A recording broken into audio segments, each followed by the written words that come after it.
Our newest ventures is Arabic television. If you can go into Arabic, you can see this is our Arabic site, but part of it is also television and there's live broadcasting there. I don't read Arabic, so I don't know where it sits, but I think it's on the left-hand side corner there. We also have video and television in Russian, in Turkish. We have a new project that will be launched very soon. If we can go into Persian, in about a second you will see this new modern site, and very soon Persian television will start to broadcast daily for about 7 hours, I think, will start in January. Global culture, if it does exist, it is achievable through local and national perspective, we believe. And the growth of the nation-state as a socio-political and socio-economic concept only enhances this process. So does national identity. But for broadcasters and media organizations like us, this brave multilingual world presents both risks and opportunities. First, the risks. Languages evolve and reflect in their own way political and cultural realities. Therefore, context becomes as essential as translation. And my special thanks to the interpreters. I was an interpreter once, which is not in my biography, but it's a very important job to do. Let's take some terms that we as broadcasters and journalists have to deal with almost on a daily basis. Things like martyrdom, community relations, genocide, jihad, community leaders, or in a much lighter note, things like binge drinking. Translated literally, the meaning and cultural context can be lost or misconstrued. And we at the BBC understand this, and here's our response. If we could try to get College of Journalism from that stick. We have something that we have created, which is called BBC College of Journalism. This is... Yeah, there it is. Unfortunately, you cannot get access to it. You are privy to this very private showing. This is our own knowledge base. This is what we as BBC journalists have as part of our training. You see that there's a lot of information there, how to write, what to do, what are the events, the quality of writing, law, production, BBC values, audience research in different countries. So we treat it very seriously.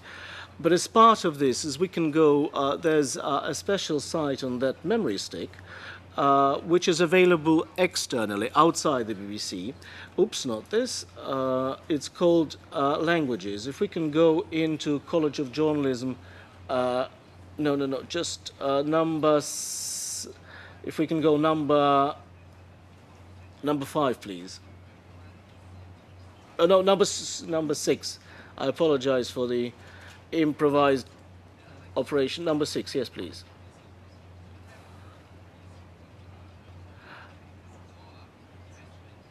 No, it's the other side. Okay. This is the, well, if we're on this one, can you scroll down, please? Now you can see, you can read the Burmese font, and there are also instructions there how to download it. If we can go back, and on that stick there should be,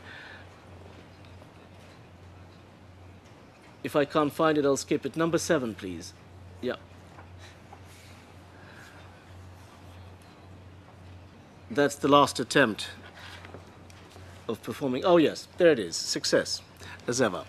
Now you can see that this is the BBC Languages, and this is what we do in several languages that are listed on the left and on the right, and we're expanding this thing. We're trying to share our experience of how to deal with the linguistic context in different languages.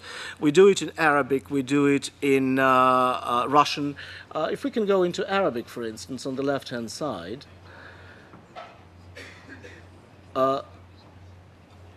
oops, so it's partial success. Anyway, believe me, in those sites what we have is the information of how to deal with the linguistic tradition, how to deal with cultural sensitivities. And this is very important for us because it shares knowledge with both journalists and the audiences.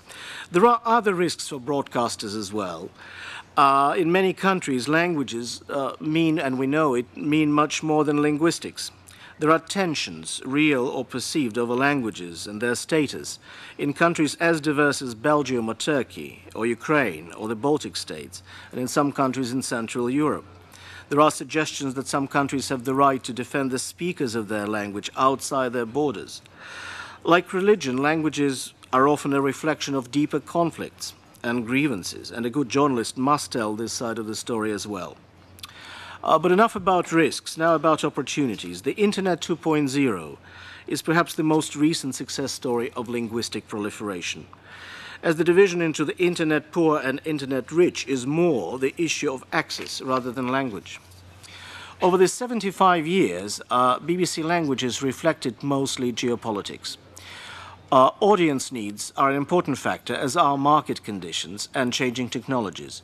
But talking of languages, let's have a brief look at how dramatic turns in human history were reflected in BBC language offer.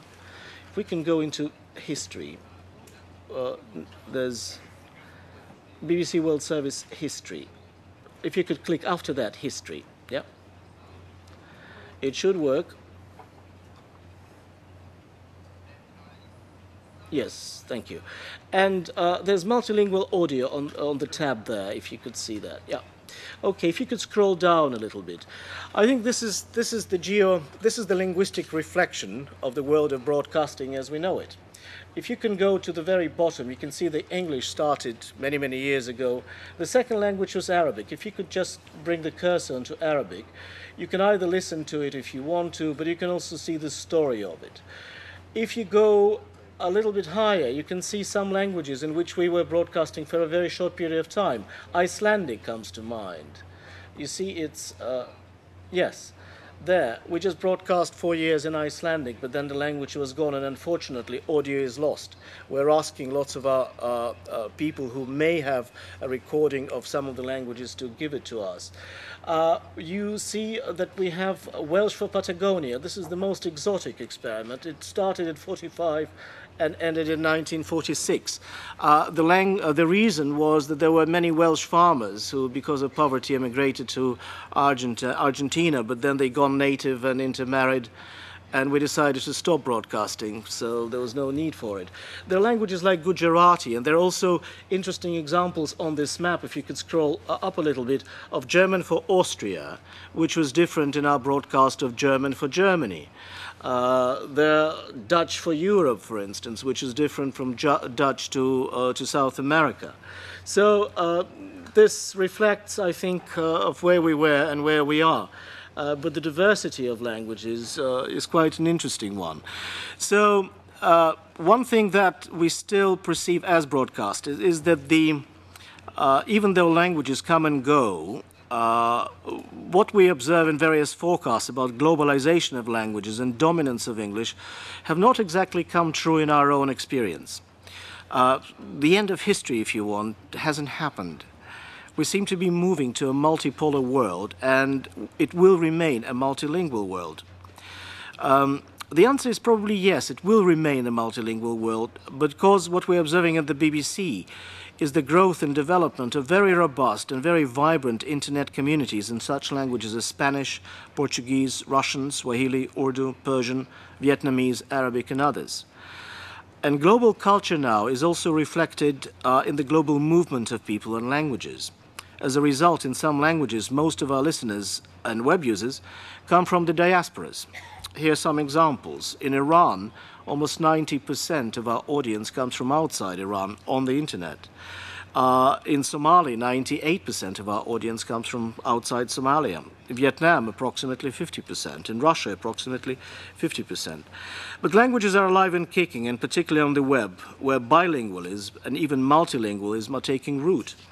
And it's also changing audience behavior. For example, our latest global audience research has shown that some of our audiences like to watch BBC World News in English, but then if they want to cross-check, they go into their own language, and sometimes cross-check in several other languages, though there's a lot of linguistic crossover that is taking place. I think, of course, it is disheartening for all of us and tragic when smaller languages disappear, but we're also witnessing a process of linguistic self-preservation. Multilingualism is on the march, and global culture and global technology are the driving forces. One of the greatest opportunities this gives to us as broadcasters is that globalization makes us modern. And the final hope is that I think the BBC will do its best to remain a good gatekeeper for those around the world who feel the need to access global culture in the language they understand and appreciate. Thank you very much.